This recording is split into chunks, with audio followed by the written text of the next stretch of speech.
जळगाव जामोद तालुक्यातील आसलगाव बाजार या ठिकाणी त्रिगुणी गणेश मंडळाने गणेशोत्सवादरम्यान रक्तदान आणि वृक्षारोपणाचा अनोखा उपक्रम राबवून समाजासमोर एक आदर्श ठेवलाय।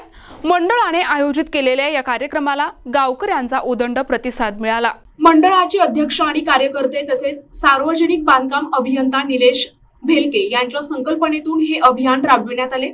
यामध्ये रक्तदान शिबिर, वृक्षारोपण, रांगोळी स्पर्धा, भजन स्पर्धा अशा विविध समाज उपयोगी कार्यक्रमांचे आयोजन करण्यात आले होते। या उपक्रमाचाच एक भाग म्हणून वन परिक्षेत्र अधिकारी निलेश काळे यांच्या हस्ते 25 वृक्षांचे रोपण करण्यात आले। अशा प्रकारे समाज उपयोगी उपक्रम राबविल्यामुळे गावकऱ्यांकडून मंडळाचे कौतुक होत आहे। या कार्यक्रमाला वन परिक्षेत्र अधिकारी निलेश काळे, वनपाल व्ही.बी. पाथरीकर, वनरक्षक अनिल बारगीर, भाजप नेते श्रीकृष्ण भेलके, विठ्ठल चांदणे आणि मंडळाचे सर्व कार्यकर्ते तसेच ग्रामस्थ मोठ्या संख्येने उपस्थित होते। प्रतिनिधी संजय दांडगे, NTV न्यूज मराठी, जळगाव जामोद, बुलढाणा।